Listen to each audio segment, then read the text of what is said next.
Bonsoir à tous, voici les titres de l'actualité d'ici que nous détaillerons dans quelques minutes. Inauguration d'un nouveau sentier aujourd'hui à Gap. Il relie la rue Sabatier jusqu'à l'église Saint-Roch, plus précisément le parking devant l'église. Projet réalisé en concertation avec les riverains, les commerçants et la ville de Gap. Une partie goudronnée a été créée et laisse place ensuite à un chemin champêtre. Coût de l'opération, 15 500 € plus 29 000 € d'aménagement. Un investissement important et attendu comme nous l'explique Erland Vatrin, secrétaire de l'Association des acteurs économiques de Gap Sud. On avait demandé ça déjà dans l'ancienne municipalité de Pierre-Bernard Raymond, de manière à ce que nos salariés et nos clients puissent venir se stationner à proximité de nos commerces. Ça va apporter d'abord une meilleure situation du stationnement dans l'ensemble de l'avenue Jean Jaurès. Ça va permettre à nos salariés dès le matin de pouvoir se garer et donc de laisser libre des places à proximité de nos commerces. Et aussi ça va permettre à nos clients potentiels d'être à moins de 150 mètres de nos commerces de proximité. Sport maintenant et le Monte-Carlo qui est arrivé dans les Hautes-Alpes. Ça y est, vous pouvez aller visiter les installations du côté de Fonrennes. C'est une machine impressionnante. Alors, lui aussi, il est arrivé. C'est le champion de France en titre, Julien Morin. Au volant de sa Ford Fiesta, il a fait des essais privés sur la route des Santons, la route qui mène à la Bâtie-Vieille. Cette année, il est engagé en championnat du monde dans la catégorie WRC2. Des essais privés quelques jours avant le départ pour coller au mieux aux conditions climatiques qui seront vraisemblablement identiques pour le rallye. Tout autre sujet maintenant, le coup de gueule du maire de Vars, Pierre Héméhout. Voilà des semaines que le col de l'Arche entre l'Ubaye et l'Italie est fermé à la circulation. Résultat, la clientèle italienne de Cuneo en particulier ne peut venir skier dans les stations des Alpes du Sud et entre autres à Vars où le manque à gagner est conséquent.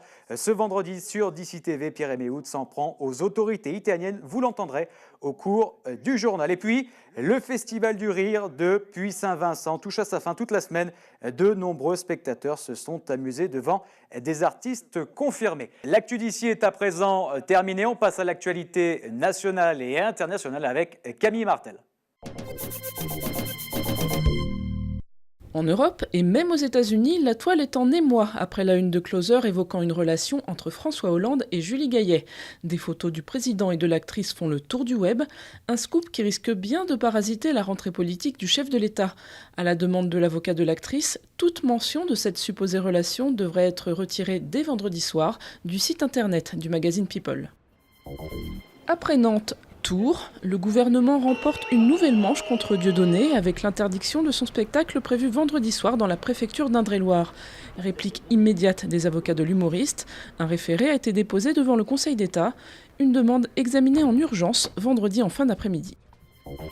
6 mois après le déraillement mortel d'un train à Brétigny-sur-Orge, un premier rapport met en cause les règles de maintenance de la SNCF. Si aucun défaut de maintenance n'est relevé, la compagnie est invitée à s'interroger sur la fiabilité de la surveillance de la voie et notamment l'importance accordée à la détection d'anomalies. L'accident avait fait 7 morts et des dizaines de blessés. Le président centrafricain jette l'éponge. Accusé par la communauté internationale de passivité face aux violences interreligieuses dans son pays, Michel Djotodia a démissionné.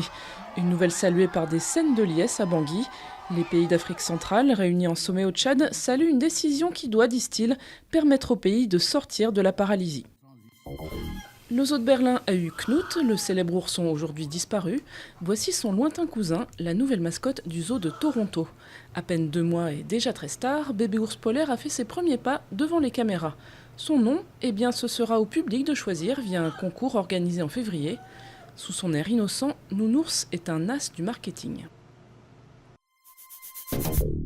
L'actu d'ici et d'ailleurs est à présent terminée. Je vous donne rendez-vous dans une vingtaine de minutes pour le JT d'ici. Excellente soirée en notre compagnie. 24 heures sur 24, 7 jours sur 7, toute l'actualité des Alpes du Sud et dans le monde. D'ici.fr